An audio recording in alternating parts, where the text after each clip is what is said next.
దేవునికి స్తోత్రాలు. మీ అందరికీ నా వందనాలు. ఈ ఉదయకాల సమయంలో అందరూ లేచారా? ప్రార్థన చేసుకున్నారా? బైబిల్ చదివారా? నిన్నటి కాలంలో పరిశుద్ధాత్మ దేవుని సన్నిధిలో నిన్న పునరుద్ధానపు దినాన దేవుడు ఏ వాక్యము చేత నీ హృదయాన్ని బలపరిచి ఉన్నాడు. దేవుడు వాగ్దానం, దేవుని వాక్యం, దేవుని సన్నిధిలో గడిపిన సమయం నీ జీవితానికి సంతృప్తిని కలగజేసిందని నేను నమ్ముతున్నాను.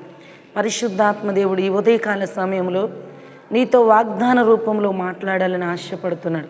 నిజంగా రక్షణ లేని బిడ్డలకు రక్షణ, మారు మనసు లేని బిడ్డలకు మారు మనసు దేవుడు కలగజేసి ఆయన నిత్యమైన పరలోక రాజ్యానికి వారసత్వపు హక్కు చేత నిన్ను, నీ జీవితాన్ని, నీ బిడ్డల జీవితాన్ని దేవుడు నింపి బలపరచాలని ఆశపడుతుండగా చదువుకుందాండి. ఇర్మియా గ్రంథం 20వ అధ్యాయం 11వ వచనం. అయితే పరాక్రమము గల శూరుని వలె యెహోవా నాకు తోడై ఉన్నాడు. నన్ను హింసించువారు నన్ను గెలవక త్రొట్టిల్లుదురు. వారు కుయుక్తుగా జరుపుకొనరు గనుక బహుగా సిగ్గుపడుదురు. వారెన్నడును మరువబడని నిత్య అవమానము పొందుదురు.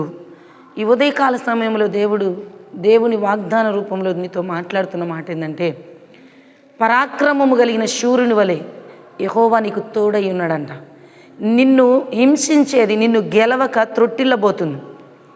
నీ జీవితంలో కుయుక్తి చేత నిన్ను అవమానపరచాలని, రకరకాలుగా నిన్ను గాయపరచాలని ఆలోచన కలిగిన ప్రతి ఒక్క శోధనకి అదంట నిత్య అవమానం. దేవుడు అంటున్నాడు, నిత్య అవమానం పొందబోతుందని. నీ జీవితంలో ఈ వాగ్దానాన్ని నువ్వు రిసీవ్ చేసుకో. ఎందుకంటే దేవుడు అంటున్నాడు, నిన్ను హింసించింది నీ మీద గెలవక త్రొట్టిల్లబోతుంది.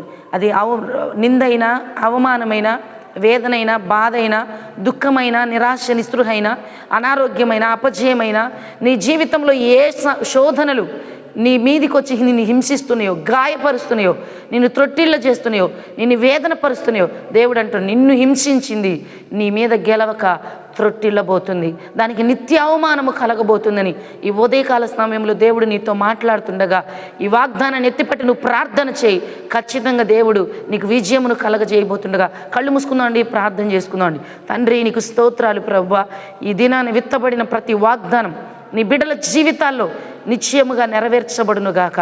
యేసు నామములో నీ బిడ్డల్ని హింసించే రోగము, శోధన, బాధ, ఇరుకు, ఇబ్బంది, కష్టం, నష్టం, అయా రకరకాల సమస్యలని నీ బిడ్డల మీద గెలవక త్రొట్టిల్లే కృప యేసు నామములు నిశ్చయంగా కలుగునుగాక అని ఆజ్ఞాపిస్తున్నాం. ఈ ఉదయకాల సమయంలో రక్షణ లేని బిడ్డలకు రక్షణ, మారు మనసు లేని బిడ్డలకు మారు మనసును కలగజేయండి. అప్పుల్లో ఉన్న వారికి విడుదల చేయండి ప్రభా. కోర్టు కేసులు కొట్టివేయబడునుగాక. నా తండ్రి నీకు స్తోత్రాలు ప్రభా. యేసు నామములో అయ్యా నాయన తండ్రి విడిపోయిన కుటుంబాలు కలపబడాలి. అయ్యా నాయన వివాహము కాని బిడ్డల వివాహాలు జరగాలి. గర్భఫలం లేని బిడ్డల గర్భాలు తెరవబడునుగాక. ఉద్యోగం లేని బిడ్డలకు ఉద్యోగాలు అనుగ్రహించబడునుగాక. వ్యాపారస్తులకు లాభాలు కలుగునుగాక. యేసు నామములో ప్రభువా అయ్యా నీ కొందనాలయ్యా. ప్రతి బిడ్డని మీరు దర్శించండి, వెలిగించండి, నూతన కృపలతో నింపండి దేవా. ఈ ఉదయకాల సమయంలో తండ్రి అయ్యా నాయన చదువుకుంటున్న బిడ్డలు వారిని మీరు దర్శించమని అడుగుతున్నాం దేవా. నీకు స్తోత్రాలు. అలాగే ప్రభా సేవకుల్ని, సంఘాలను దీవించండి ప్రభా. నీ కొందనాలయ్యా. యేసు నామములో మీరు ఆశీర్వదించండి. ఎంతే కాలంలో ప్రభా నీకు స్తోత్రాలయ్యా. అపోస్తుల అభిషేకముతో జాషువా జనరేషన్ యెహోషువ అయ్యా నాయన తండ్రి ఆ అభిషేకముతో ప్రభా, ఏలియా ఎలీషాలకు నాయన అగ్నితో ప్రభా ప్రతి బిడ్డనైన సేవను మీరు మండించి బహుగా వాడుకోమని ఆజ్ఞాపిస్తున్నాం.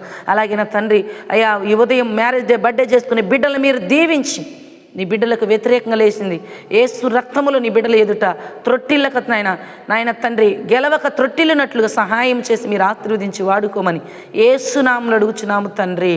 ఆమేన్.